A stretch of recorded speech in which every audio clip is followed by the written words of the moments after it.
Good evening, everyone. Welcome back to Daily English Practice, your cozy space to relax, sip some tea, and improve your English in the most natural way possible.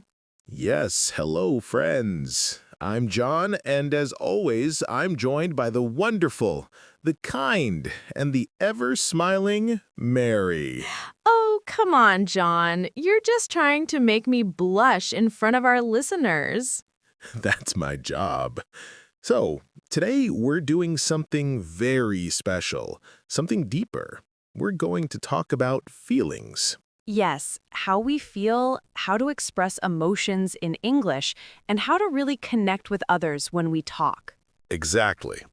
Many English learners know how to say things like, I'm happy, or I'm sad.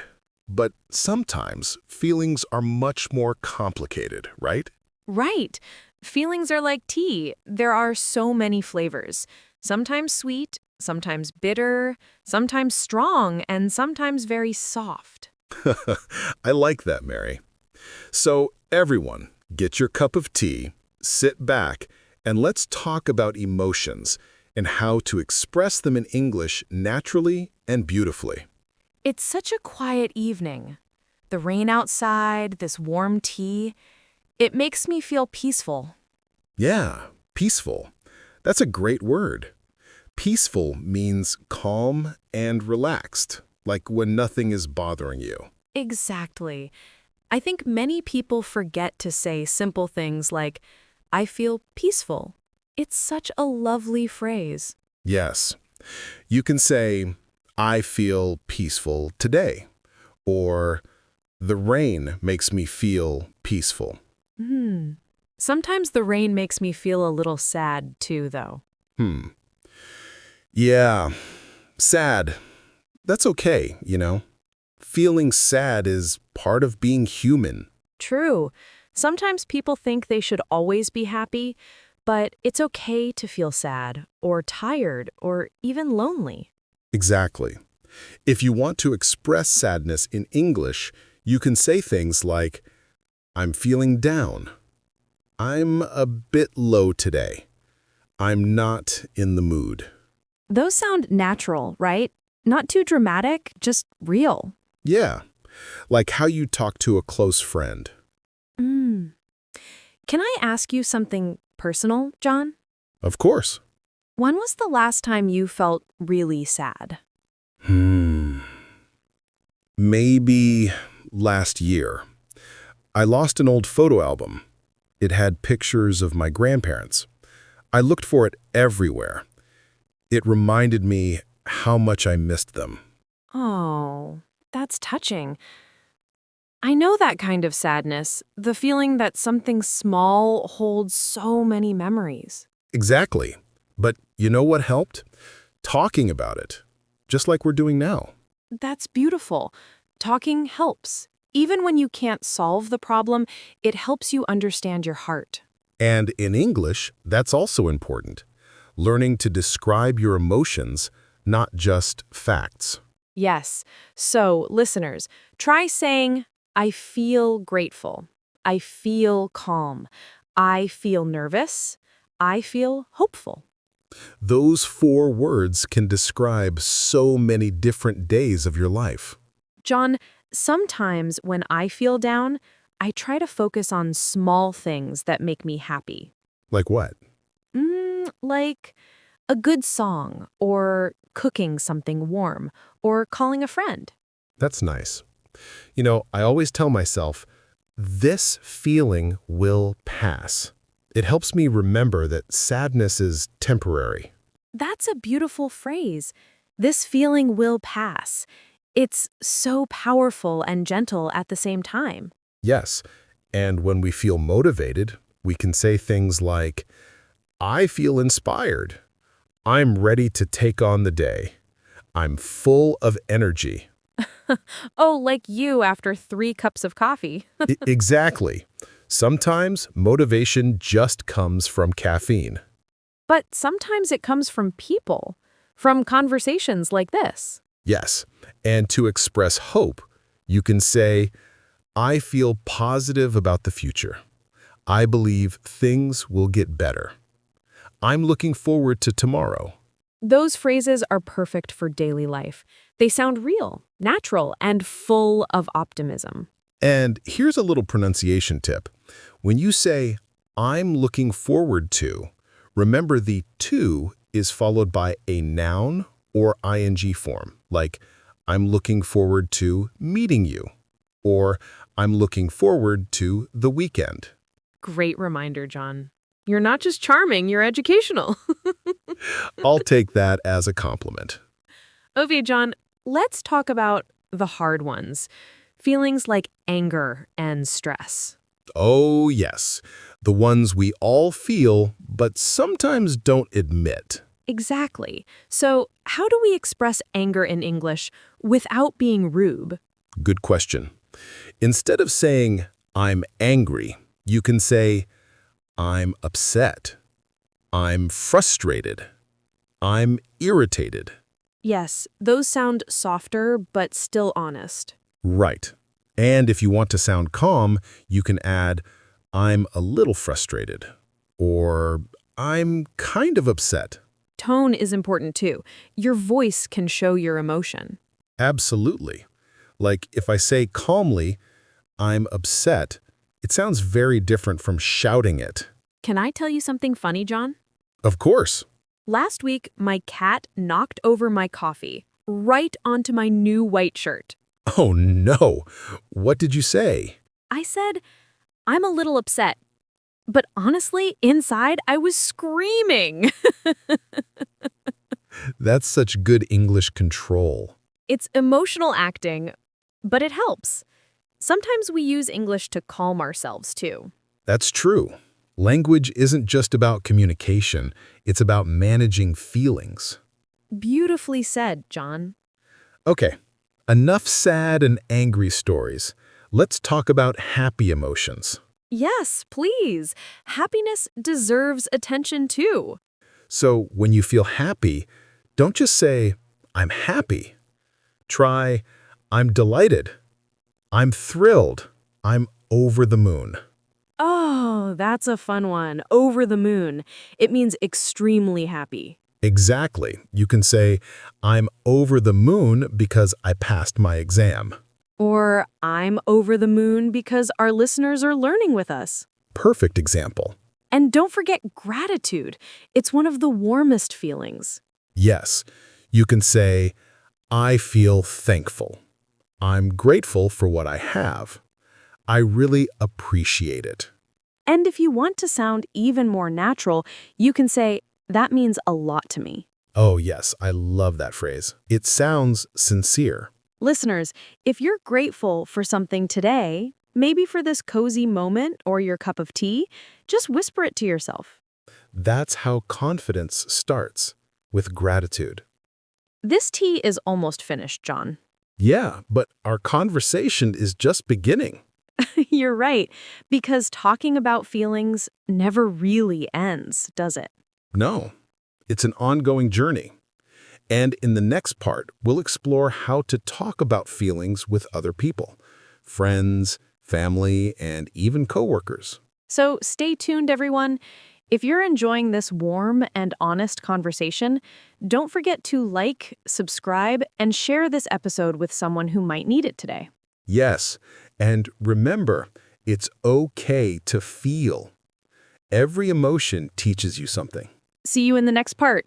And until then, take care of your heart and your English. Welcome back, dear listeners, to another warm cup of conversation here on Daily English Practice. Yes, friends, welcome back. If you're still with us, grab another sip of tea or coffee.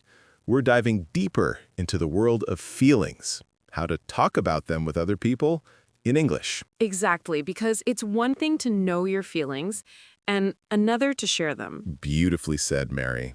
And you know, many English learners tell us they get nervous expressing emotions because they don't want to say something wrong. Yes, but here's the secret. When you speak from your heart, there's no wrong way. Language is about connection, not perfection. Smiling. Ooh, that rhymes. Connection, not perfection. I like it. Maybe we should print that on mugs for our listeners. Great idea. Daily English practice. Connection, not perfection. Yes.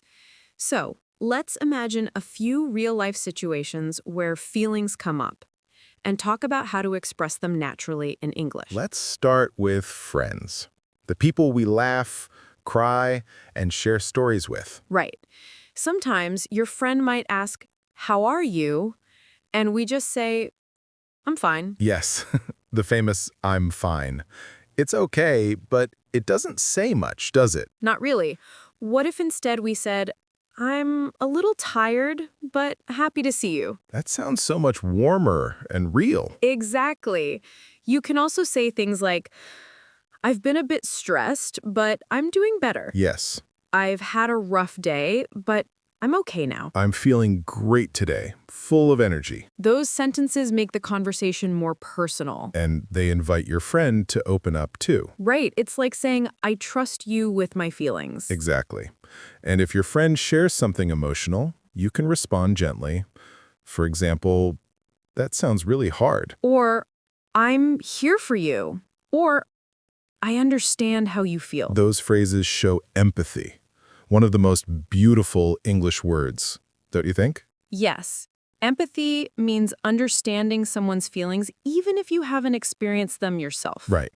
And the more we practice empathy, the better our relationships and our English become. Absolutely, because emotions connect people more than grammar ever will. Now, what about the workplace? Yes, where we often hide our feelings behind polite smiles.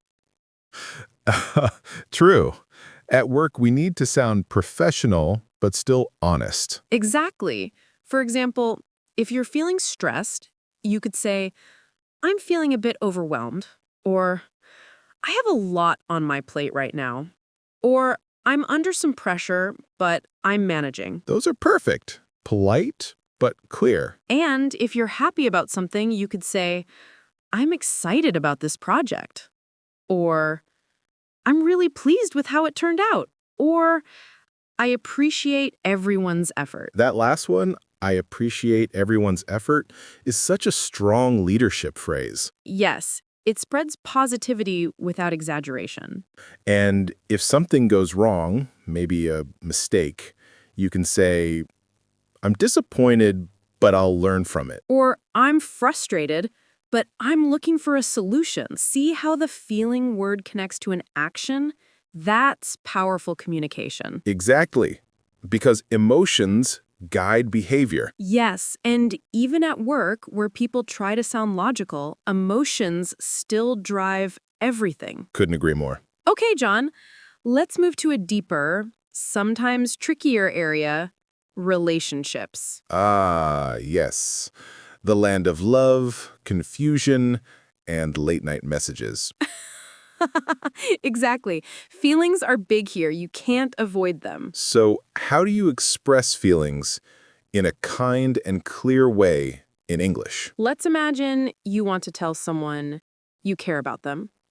You can say, "I really enjoy spending time with you." Or, "You make me feel comfortable." Or, "I feel happy when I'm around you." Those are honest and gentle. And if you're upset, you can use "I feel" instead of "you." Right. Instead of saying, "You make me angry," say, "I feel hurt when you say that." Exactly. "I feel" statements take responsibility for your emotions. They're calm and respectful. That's emotional intelligence in action. Yes, it's amazing how powerful small language choices can be. Totally. And for romantic feelings, you might say, "I feel close to you," or "I really appreciate your kindness," or "You mean a lot to me." Those sound simple, but they're beautiful. Yes, you don't need big words to express real emotions. Now, let's talk about something every English learner faces. When you can't find the right words. Ah, yes, that's frustrating. When you feel something but don't know how to say it in English. Exactly. But that's okay. Here's what you can do. Say, "I don't know how to explain it, but I feel..." Yes, that's a great trick. You can fill it in like, I don't know how to explain it, but I feel something's not right. Or I can't find the word, but I feel excited. That shows honesty and keeps the conversation going. Right? You're not stopping yourself. You're expressing what you can. And guess what? Most people will help you find the word. Exactly. It becomes a learning moment. Yes, so never be afraid to show emotion, even if your vocabulary isn't perfect. That's the beauty of communication. It's not about perfect sentences, it's about connection. Exactly. Sometimes just your tone, your eyes, your smile, they say everything. That's so true. You can say, I'm okay, but if your voice trembles, your friend knows you're not. Yes, our voices tell stories too. Softly, Mary, can I share something personal again? Of course. Sometimes when I feel sad or confused, I go for a walk and just talk to myself quietly in English. Really? Yeah, it helps me understand what I'm feeling. Like, I'm tired today. I miss my friends, but I'll be okay. It's like therapy. That's beautiful, John. You're using language to heal. Yes, and I think our listeners can try that too. Definitely. You don't need anyone around. Just talk softly, describe your feelings. It helps your English and your heart. Exactly. And remember to be kind to yourself. You can say things like, I'm doing my best, or it's okay to feel this way, or I'm proud of my progress. Those are healing sentences. Yes, because self-compassion is just as important as grammar. I think we should add that to our channel tagline. Learn English, heal your heart. Perfect. And listeners, if you're still with us, we're so proud of you. Talking about emotions in English isn't easy, but it's one of the most human, most powerful skills you can learn. Yes, you're learning not just English, but how to express yourself in life. We'll take a short break, but don't go anywhere. In part 3, we'll talk about how to stay positive, how to listen to others' emotions, and how to express motivation, forgiveness, and hope. Yes, the emotional sunshine after the rain. Perfect. So, take a deep breath, refill your cup, and stay tuned. And don't forget to like, subscribe, and share this episode with someone who needs a little comfort and English practice today. Because together, we're not just learning words, we're learning how to feel in English. The rain finally stopped. Yeah, and look, a bit of sunlight sneaking through the window. It's funny, isn't it? How the weather sometimes matches our mood. Totally. Rain when we're sad, sunshine when we feel better. Or maybe it's the other way around. We notice the sunshine because we've been through the rain. Wow, that's deep, Mary. I think you just gave our listeners their English quote of the day. You think so? Yes! We notice the sunshine because we've been through the rain. I love that. Then let's talk about that. How to find sunshine again, emotionally. Because feelings aren't just about sadness or fear. They're also about hope. Exactly. And I think everyone listening today, wherever you are, has moments when you lose hope. But the good news is, hope always finds its way back. Let's start with some simple ways to express hope in English. You could say, I'm hopeful about the future. I believe things will get better. I have faith that everything will be okay. Those are beautiful, and you can use them in real life. After exams, during hard times, or when starting something new. Exactly. And remember, hope doesn't mean pretending everything is perfect. It means believing things can change. Yes, like when you're learning English. Sometimes you feel stuck, but you keep going. That's hope. Exactly. And hope has power. It makes your words shine, even on dark days. Let's make this practical. Imagine you're talking to a friend who feels down. You can say, don't lose hope. Things will work out. You're stronger than you think. Those phrases are like gentle hugs in English. I like that. Gentle hugs made of words. Yes, English can give comfort too. Now, Mary, there's one emotion that's hard to talk about. Forgiveness. Yes, it's not easy, but it's so important. True, sometimes we hold on to anger or regret, thinking it protects us, but it only makes us tired. Exactly. And in English, there are a few ways to talk about forgiveness. I forgive you. Let's move on. It's okay. I understand. Or even, I'm learning to let it go. Yes, that's my favorite. Because forgiveness is a process. It takes time. You know, I used to be bad at forgiving myself. Really? Yeah, whenever I made mistakes, even small ones, I'd replay them again and again in my head. Oh, I know that feeling. But one day, someone told me, you deserve the same kindness you give others. Wow, that's powerful. Yeah, it changed everything. Because forgiveness isn't just about others, it's about freeing yourself. Yes. And you can say things like, I'm trying to forgive myself. I'm ready to start fresh. I've learned from it, and I'm moving forward. Those words feel light, like opening a window after a long winter. Yes. And for our listeners, if there's something heavy in your heart, try saying those sentences out loud. English can help you release it. That's the beauty of language. It helps you heal what you can't hold inside anymore. All right. We've talked about sadness, hope, and forgiveness. Now let's talk about motivation, the fire that keeps us moving. Yes, the keep going energy. Exactly. So, how do we express motivation in English? Here are a few. I'm determined to reach my goal. I won't give up. I'm proud of my progress. Every small step counts. Yes, that's one of my favorites. Every small step counts. It's true. People think success is one big moment, but really, it's thousands of tiny steps. Exactly. Like learning English. Or like this podcast, we started small, one episode at a time. That's right. And now we have listeners from all over the world. It's amazing. So if you're listening to this, remember, your dream matters. Don't compare your beginning to someone else's middle. Beautifully said. And when you need motivation, try saying things like, I can do this. I believe in myself.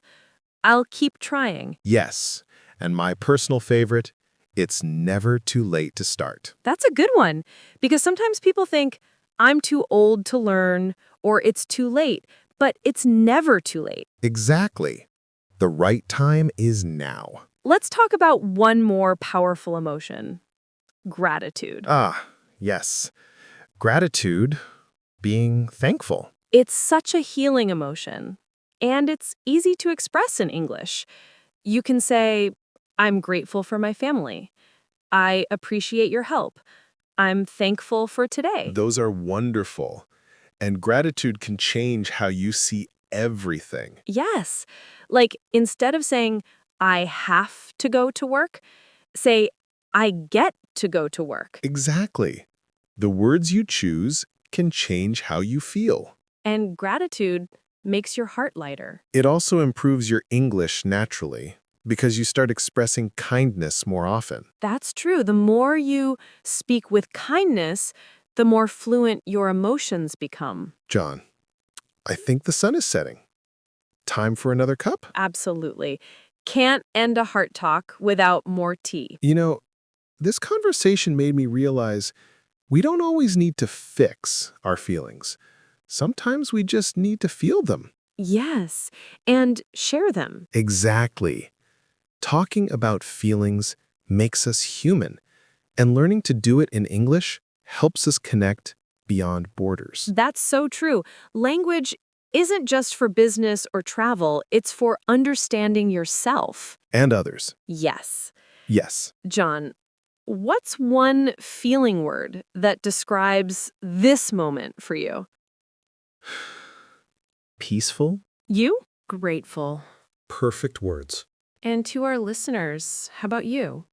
What do you feel right now? Say it softly, in English, just for yourself. Remember, friends, Your feelings matter. Your words matter. And your voice, yes, your voice, deserves to be heard. Thank you for spending this cozy evening with us at Daily English Practice. We hope this episode helps you not just learn English, but also understand your own heart a little better. Yes, because learning a language is learning how to live with more love, honesty, and connection. So keep learning, keep feeling, and keep speaking from your heart. We'll see you in the next episode, dear friends. Until then, stay kind, stay curious, and stay connected. Good night, everyone. Good night.